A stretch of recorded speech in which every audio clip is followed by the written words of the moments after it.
The governor included a new offer today. It was very disappointing and a step backwards. Again, we're back at income taxes.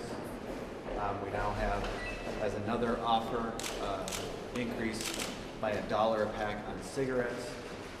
We've made it very clear that we do not believe we need a tax increase to balance our budget. Probably the most disappointing part of it was that there was no details on where the money would be spent. What we have maintained all along, whether it be January 5th, 6th, 7th, 8th, when we started putting together budget targets, when the budget forecast came out in February, when we got to the part where we were ready for negotiations during conference committees, it has always been about the spending. Adding additional tax increases at this point is pretty clear to us that things went backwards today. It's very disappointing. 5 days in, the only solution we got from the governor was another tax increase followed by a second tax increase. The cigarette tax increase is probably one of the more regressive sales taxes. Something that we don't agree with.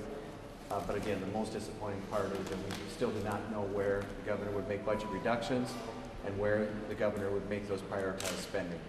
We'll let him comment on the details of his offer, but again, a step backwards from our perspective, going back to income taxes once again, when we've made it very clear that we don't believe that we need an income tax. When we've produced a budget that is the largest in the state's history, funds our priorities, details where the spending reductions would be, where the spending increases would be, and then also at that point send it to the governor with 68 votes and 34 votes out of the legislative bodies. We passed that budget, he vetoed it. We cannot call ourselves back into session. We cannot, no matter how much Amy and I wish, pass these bills, pass lights on. That's the governor's prerogative under our Constitution. We would again ask to call us back, get the temporary lights on, temporary funding bill in place so that we don't have to go through this, and then get serious about making offers that we actually will be able to pass through the House of Representatives. In this scenario, again, Republicans give up what we campaigned on: reducing spending, reducing the size of government, and raising taxes. I ask the public, if that's what we campaigned on, if that's what we were elected on, how do our members go back home and say we gave up on all of our principles to the governor? It's not about wins and losses, it's about keeping your word to the people who elected you.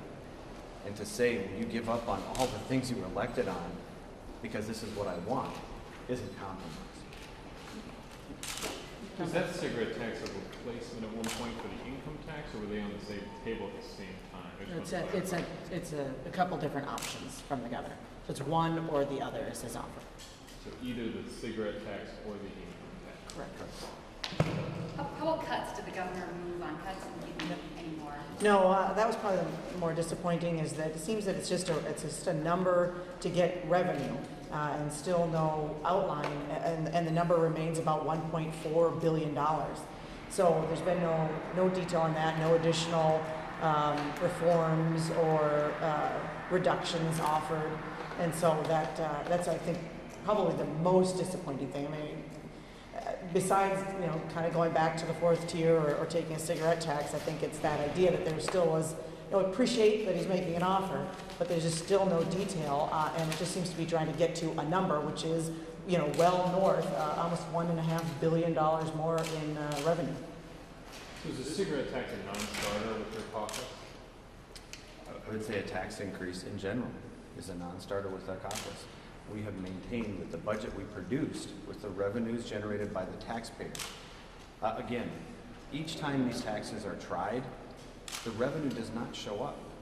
The Wall Street Journal had an opinion recently about Maryland, Oregon, New York, New Jersey. You can look at these numbers when they think that they're going to get $1 billion, $1.2 billion, $1.5 billion, and 900 million, 800 million actually shows up. You're creating yet another problem. And after that, then who's next? And we've heard from a lot of Minnesotans that no, who's next? It's them. It's either their sales tax or it's an income tax on all brackets.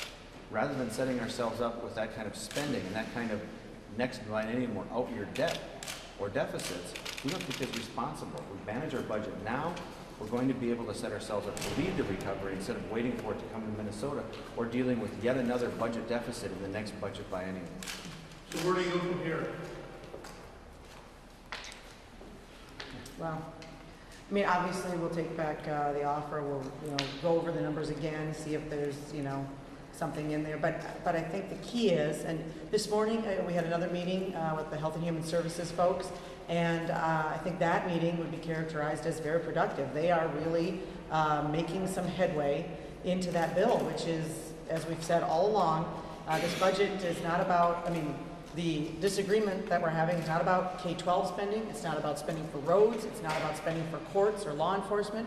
The discussions surround the Health and Human Services budget, which is growing unsustainably and in a way that Minnesotans can't afford. And so that's good. So that's the progress today, is that area continued their discussions, and again, Senator Han reported to me that the meetings were good. But that's because they're focused on all areas. They're not just talking about a number that they have to hit in revenue. They're discussing reforms, they're discussing real reductions, and they're discussing the reforms that will control the spending in the out years. That's the conversation we have to have, not just who's going to get taxed and how much. So where do you go from here? Are you done meeting for the time? There's the K-12 meeting tomorrow morning. That's still been scheduled. That, as you all know, that number is, we've met the governor 100% there, so I assume that discussion will largely surround reforms. We will, we'll bring back the governor's proposal and check it out and bring it back to the workshop, as we call it. But we would just encourage, again, for the governor, we're here, we're ready to work. We can pass those 6 bills in temporary funding and keep working. We can pass just a simple lights on bill and keep working. We're very open to several options there. I have not seen you to come out looking as despondent as you were when you came out today. If you campaigned, as you said, on the things that you campaigned on, the governor campaigned largely on tax those top 2%. I don't understand this yet, how it can go. How in the world can anybody make this a budget? Well, I think you saw, Lee, last week, some real effort on our behalf to come up with some additional revenue that weren't tax increases that we could work with the governor on. The number of almost $1.5 billion, that's just spending that we don't know where it's going, and it's far too much. But if we can work from an area of what are the reductions, what are the reforms, where's the money going, then I think that's a clearer path and a more responsible path to solving this budget. So I think that's where the pathway is. So that's why I guess I'm heartened by the talks that happened in Health and Human Services. Not so excited about this proposal. Any movement on the lights on bill? Like any movement on that from the governor as far as you see it? You'd have to check with him, but we're, as always, we stand ready to gather our people. We could have him here tomorrow morning and passing a lights on bill. And in your last request, how did you respond when you asked that last? Well, we'll let him, we don't like to characterize his response. Would you ever consider taking care of the HHS bill first and then moving on to the other bills? Is that an option? We've tried 6 ways from Sunday. Right. The easy ones, the tough ones, a total target, partial targets. We have maintained that we should first and foremost get the temporary funding in place, so that the number of things, going back to the courts once a week to ask for now this be included, now that be included, is good for lawyers, I guess, but bad for the people who actually expected that their programs would continue because they are critical or life critical, whatever the saying is. We've tried and asked several different ways on parts of budgets or budgets that we've essentially agreed to. The governor has said very clearly over and over that he wants a total budget before he tries a partial budget. I'm very pragmatic, and if that hasn't worked for us, then why don't we try something different? Why not try, if the HHS bill is the biggest, toughest one to deal with, get that nailed down and then try the rest of them? We're willing to do that, absolutely, but we also think that the governor should call us back first, get the lights back on, temporary funding, so that this, the going back and forth to the courts and the special master doesn't have to continue for the voters of the state. Yeah, I think we'd like to get road construction going, Tim. We have an incredibly short construction season here in the state of Minnesota, and so to hold all of that up, to complete these discussions on health and human services doesn't make a lot of sense.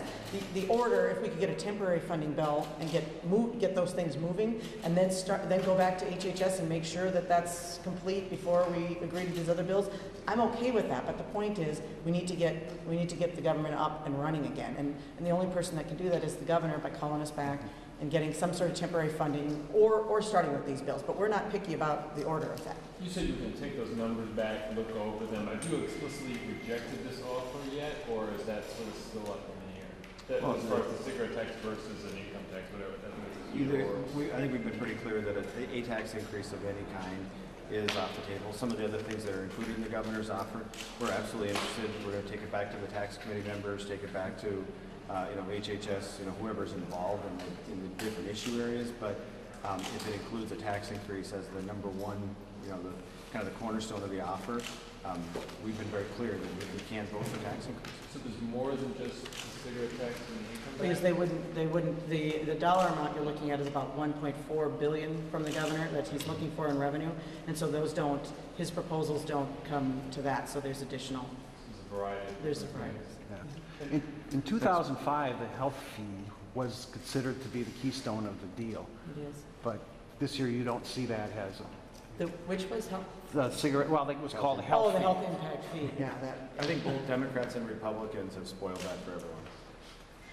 Are you guys looking for additional revenue options, except for taxes? Obviously, you said that that's not on the table right now as far as you're concerned. But are there other things that might be appealing to your caucuses, or might, Again, we've made what we thought was a pretty generous, good faith effort. That was rejected. We also need to know whatever those other options would be, what the governor would sign. If it's a Racino, if it's a Block E, if it's if it's that kind of revenue, we need to know if the governor will sign them before we go to our caucuses and ask them, because we have very divided caucuses, and with a whole bunch of brand new people, we've got folks that want to repeal the lottery and all gambling in the state, period, and then we've got folks on every one of the gaming bills and say, open it up, Racino, Block E, slots and bars, you name it. So we've got a wide variety, to say the least, of where our folks are in all these bills. But if it's not something that's going to get the governor's signature at this point, 6 days into government shutdown or 5.5 days into government shutdown, we are not going to waste the people's time or members' time on something that's not going to get signed. are you pursuing the gambling issue within your caucus, talking to people about it, seeing where the votes are? No, I'm not. Is it becoming more appealing than gambling part of it? Again, if it's something that's going to get the governor's signature and get 68 votes, we can talk about it. But if it's not, I don't think it's anyone's good use of time to consider things that aren't going to get signed. And are you looking for something that has all votes from everybody in the caucus? For whatever the proposal is, does it have to have unanimous support from Republicans in both caucuses? Well, I mean, my just general working rule with where we've been this session is the Democrat leadership in both the House and the Senate are not going to be helpful. In fact, they're going to be counterproductive. So we're expecting to pass these bills, to pass a final budget solution as we have with the regular session, with just Republican votes. I wouldn't say they're cheerleading for a shutdown, but I don't think they've been productive. They haven't offered any solutions. They didn't offer bills. They didn't offer, in some cases, they didn't even offer portions of the governor's budget until after the House deadline. So I would fully expect that we're going to have to pass this with 68 Republican votes in the House and 34 in the Senate on our very own in agreement with the governor. I don't see Senator Bach and Representative Thiessen in any of their public comments being positive or helpful or constructive. How different would this be if you're doing these talks in the open and you just came out here and did the talks? Would they be any different than they are behind closed doors? No, this is pretty much what we talk about. That's an interesting question, but no, we talk to the governor, we talk about lights on, we talk about the spending. We reviewed his offer, we asked a few questions because it's something. There's some difference in there, although the income tax is largely the same, but there's some different things in there, and so this is. But we'll let him share those details. Are you feeling more pressure from your members as time goes on to cut a deal? And are you hearing from them that they're getting more pressure from the constituents to get it done? Actually, it's quite the opposite, I would say, Bill. What I'm hearing from my members is They don't want this. They want to get a bill done. They would very much like to come in and put a lights on bill in place and continue the negotiations. They know that most of these members have worked on the bills, and they know that there are 6 of them that could be, finished up and done by, tomorrow, by Friday at the latest. And so there's frustration there, and there's concern, just as all of us have. I don't think it's any surprise to anyone that the chair is Mike Beard and Joe Gimsey have been pushing hard. They're very concerned about the transportation funding and wanting to get that going. So they share people's concerns, they share people's frustration. They absolutely want to get this resolved, but they also understand the fundamental spending issue, and they are hearing that over and over from the folks that we're concerned about whether it's spending in Washington, spending in St. Paul. You got to get that under control. Is this looking like a longer term shutdown than you might have first thought based on what happened to We could come in tomorrow and do a lights on bill, and we'd be happy to do that. And so I kind of remain hopeful that we can do that. I also remain hopeful from what I saw from the Health and Human Services discussion. So I'll just remain optimistic on that. It could get done tomorrow. If there was another revenue option proposed that would pass your caucus, would you guys be open to that? If there was one that had support, or are you limited to the $34.2 billion spending target? If something came up, a revenue option. Again, it's an if and a but and a maybe until we see it on paper offered, with an amount, and then where the spending goes. It's awfully hard for us to comment. The only thing we've received from revenue, and it's a tax increase. To be very, very clear about this, these are tax increases, whether it's on regressive taxes on cigarettes, whether it's taxes on small business, men and women, they are still tax increases. So for us to say, what if you did this, what if that, I don't know, because the only thing we've been offered are tax increases. And no direction for the spending. I think that's the key there. And no real reform. Have you asked him to lay out, more points about that, and he just says no? We handed out the homework. We gave all of you the worksheets on the spending cuts. What side of the ledger. It's easy to work on one side. Just go ask somebody else for some money. The other side of the ledger, which we filled out, is where will you make your budget reductions but or you prioritize. You must say, well, we want to see your cuts. Does he have a response to that? It's a question to ask him. So sales tax sounds like less likely. Yeah, they're all regressive. Thank you, guys. Thanks.